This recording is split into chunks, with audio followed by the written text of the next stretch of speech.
There's a particular kind of cold that settles in when you realize your usefulness has just expired.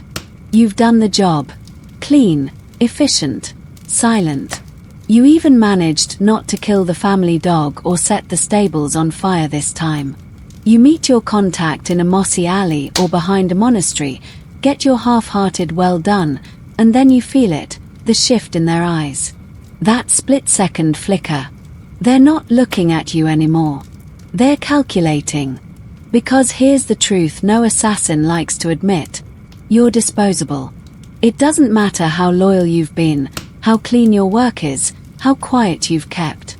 To your clients, you're not a partner. You're a liability. A mouth that might speak. A dagger that might swing the wrong way next time. And they're already asking themselves, do we pay him again? Or do we solve the problem for good? So they send someone. Maybe it's fast, an ambush the next night while you sleep in a pigsty 2 towns over. Maybe it's drawn out, a poisoned coin pouch, a blade in the dark from someone who swore they were just another traveler. Or maybe it's more elegant. They set you up. Send you on a job that's not really a job. Tell you to meet someone who turns out to be a captain of the guard. Funny misunderstanding. They'll say, right before you're hogtied and interrogated. Fringe tale. One assassin was supposedly rewarded with a beautiful cottage on the edge of a lake. He lasted 3 days before the entire place went up in flames. No one could find a trace of his client, the man who gave him the deed, or even the man who built the place. Historians aren't sure if he ever existed. Some think the whole thing was a story assassins tell each other to remind themselves.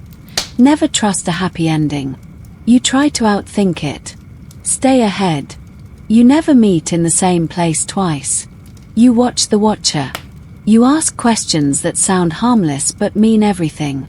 How long have you known the bishop? Didn't your manservant used to be left-handed? You test their story, their loyalty, their patience. Because if you catch even a hint of deception, you're already gone. Historians still argue whether this kind of client betrayal was common or the stuff of legend. Some say only the most high-profile assassins were at risk. Others insist that once you took a coin to kill, you started a timer, and the last thank you would come with a blade. And what if the betrayal doesn't come right away? That's worse.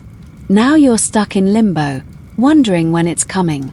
You live in a loop of double checks and night terrors, waiting for the day your luck runs out. Sometimes the betrayal comes from the next client. Word spreads. You're effective, discreet, affordable. Suddenly, people want your services. But what they really want is leverage. To say, I've got him on retainer, while planning the very job that will eliminate the need for a retainer at all. And sometimes, just sometimes, you're betrayed not because you talked, or failed, or threatened. You're betrayed because you exist. Because your very presence is a reminder to your client of what they're capable of. What they've done. And that guilt festers. They look at you and see their sins in a cloak. And one day, they decide to wipe the slate clean. So you adapt. You become preemptive. You disappear before they can decide. You vanish so completely, so suddenly, that even they start to doubt whether you were ever real. You leave notes that say paid in full in your own handwriting.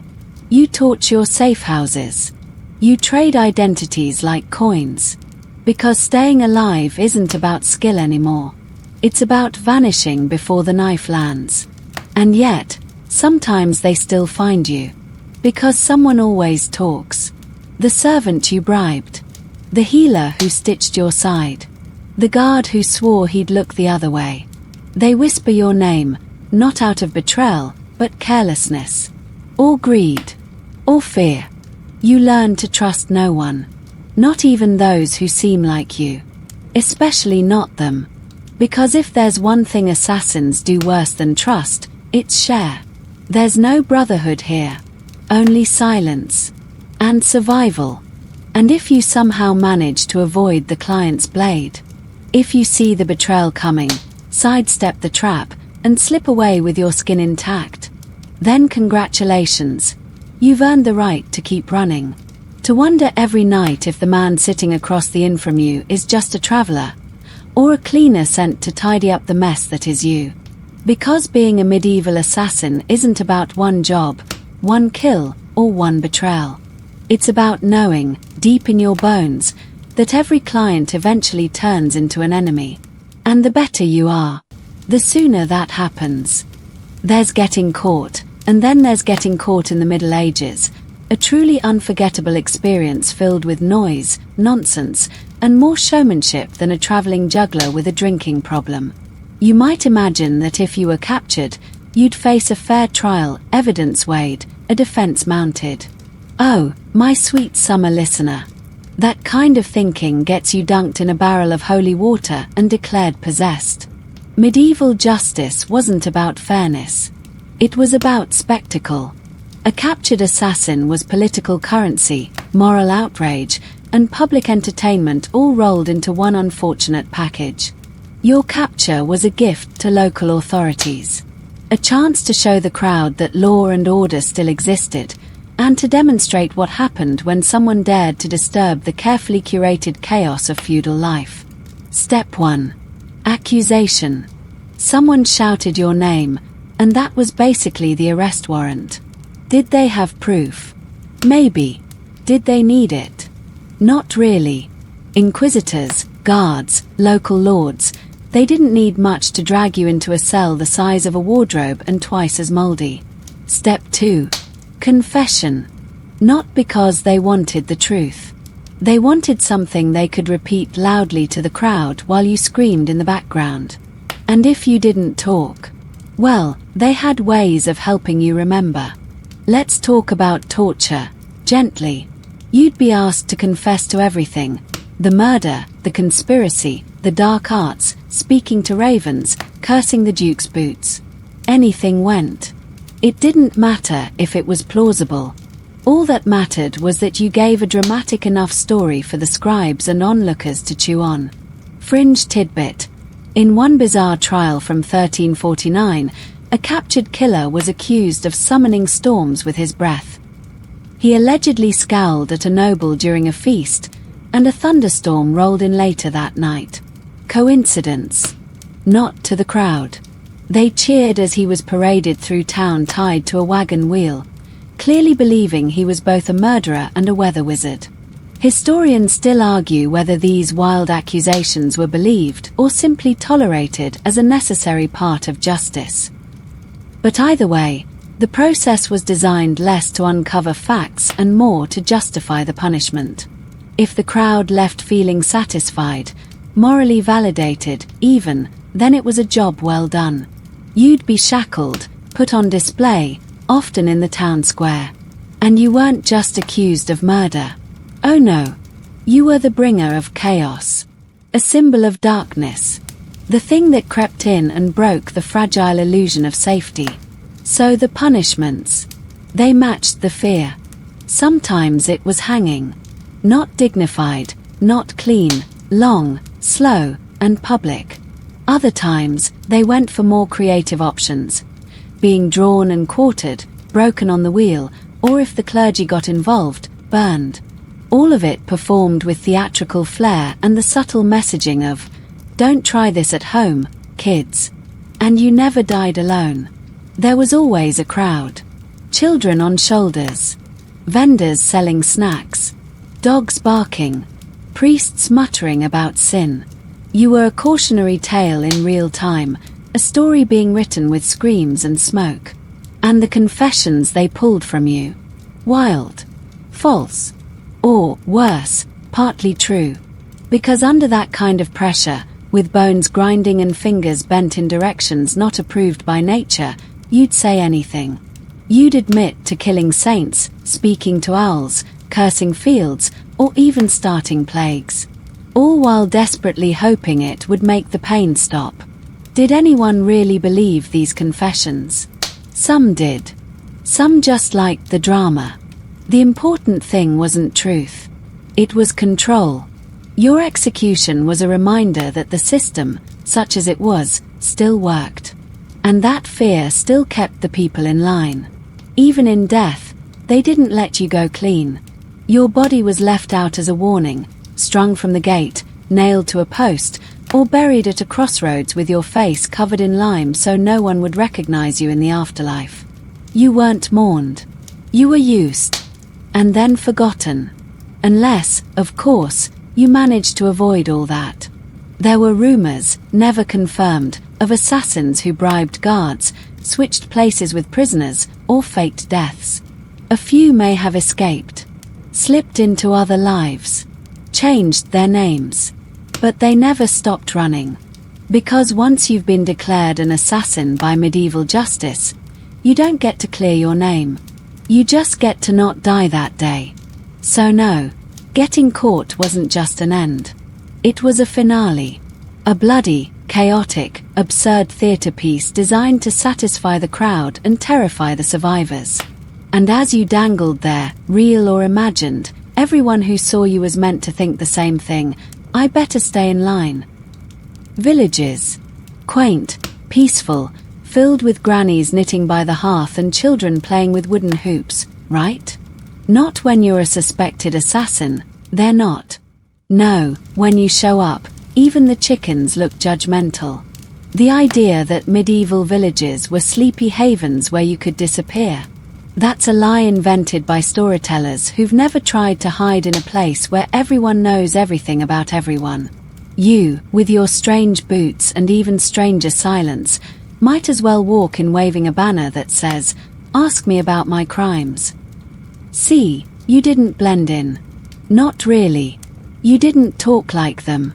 You didn't smell like them. And you definitely didn't have a convincing reason for arriving at dusk with a sack that clinked ominously. You were the stranger, and in medieval times, that label came with suspicion, superstition, and sometimes fire. The village hierarchy went like this: elders, clergy, animals, suspicious rocks, and then you. If you were lucky. And it wasn't just polite unease. Villagers were afraid of people like you. They'd seen what happened to noble families that got too cozy with outsiders. Rumors spread fast, especially when someone's cow got sick or their turnips turned soft too early. "It's the new guy," they'd whisper. "He has that look. The one who doesn't blink." Fringe fact: in one French hamlet, there's a surviving parish record from the 1370s listing a foreign pilgrim accused of causing a miscarriage, a hailstorm, and 3 unnatural dreams simply by passing through. That's right, dreams. Historians still argue whether the entry was about an actual assassin or just someone who wore too much black and had resting suspicion face. You couldn't correct them. Couldn't reassure them. Any effort to seem normal made things worse. Smile too much. You're hiding something. Say too little. Definitely plotting. Be nice to a child. Witchcraft. Be rude to a priest. Devil worship. There was no winning. So what did you do? You kept your head down. Ate alone. Avoided church. They'd ask questions. You slept in barns or under carts, too afraid to trust the itchy wool blanket from the overly friendly widow who, frankly, seemed a little too curious about what was in your satchel. And even when you weren't actively being accused of murder or demonic possession, the rules of the village worked against you. Need to buy something? You had no local currency. Need directions? You were suddenly the quiet type. Need to leave quickly? Good luck. Someone's always watching the roads, and the blacksmith's son saw you near the mill doing something weird with string. It didn't help that your reputation often arrived before you did. Word spread in funny ways. A merchant says he heard about a man with your build. A monk remembers someone matching your cloak. By the time you reach the village, people are already whispering, "That's the one. That's the one who strangled the bishop with a rosary." You didn't, by the way. That was someone else. And heaven help you if something actually happened while you were in town. A sick goat. A missing child. A fire. You were already guilty. long before anyone checked the evidence. Which they wouldn't, by the way. Evidence was for scholars. Villagers used vibes. So you learned to move faster. Never linger. Never make friends. Never enter a village without an exit plan that included both speed and plausible deniability. Because it didn't take much to go from stranger to sorcerer to tied to a cartwheel and accused of hexing the cabbage crop. Even places that seemed safe turned sour. You'd arrive, be welcomed, for a moment. Someone offered you bread. Someone else asked about your travels. You thought, maybe, this time would be different. And then a priest arrived. Or a merchant with a story. Or someone had a dream. And suddenly you were being watched again. Followed. Whispered about. It wore on you. The constant reinvention. The endless suspicion. The fear that one day, someone would pull back your cloak in the market and yell, "I saw that dagger before." You could never put down roots. Never stay long enough to be trusted. Because in medieval villages, safety wasn't about who you were.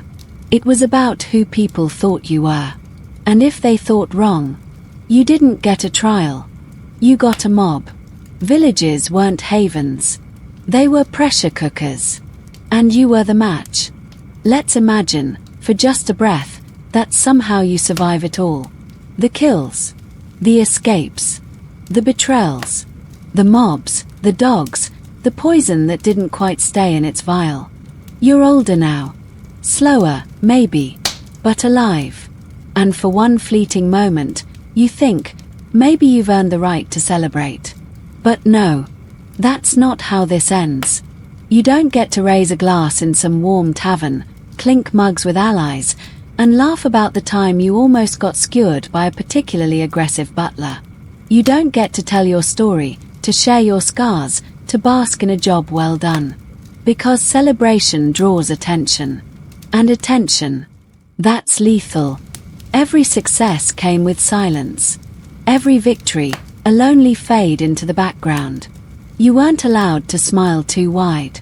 Not in public. Not where someone might connect dots. The more you accomplished, the more invisible you had to become. Like some cursed fairy tale figure who grows fainter with each life they take. You might try. Once. You're in a dusty tavern 2 counties over. The fire's crackling. The ale's not entirely sour. Someone starts singing an old ballad, and your guard lowers. You tell a half story, just a slice of truth disguised as myth. Something about a count who tripped down the stairs with help. The table laughs. For a second, it feels good. Then someone leans in. Say, weren't you in Halberd's Hollow the year the bishop vanished? And just like that, your pulse spikes. Your hand finds your belt. You mutter something about needing air.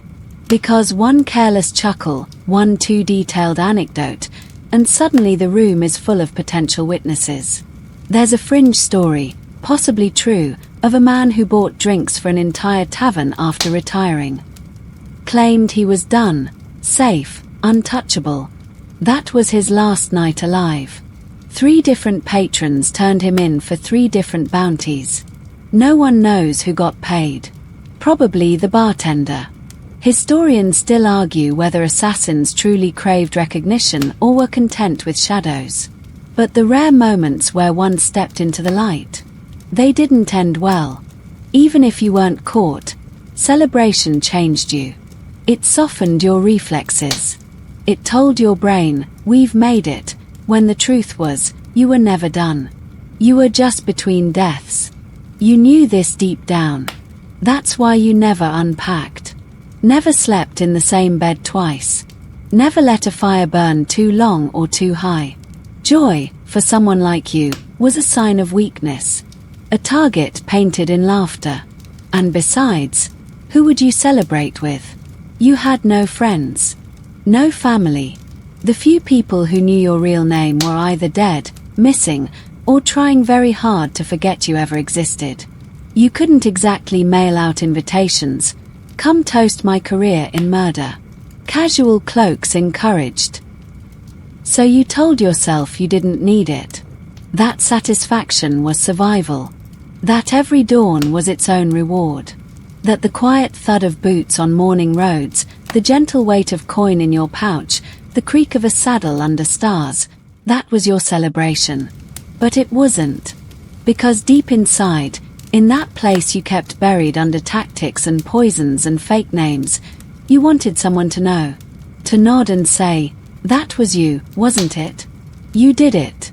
You made it out. Not with fear. Not with suspicion. But respect. Understanding. You didn't want fame. Just acknowledgement. Instead, you got whispers. Rumors. Maybe a line in a bad poem about a shadowed figure with a knife and a conscience. That was as close as you got to legacy. So you moved on. Again. Another village.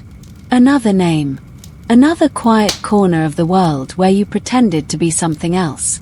And on rare nights, when the moon was full and the road was silent, you let yourself imagine, just for a moment, what it would feel like to laugh. To raise a mug. To toast the fact that you'd beaten every odd, dodged every death, outlived every client and curse. But then a twig snapped behind you, and your hand found your blade. Because celebration was a luxury.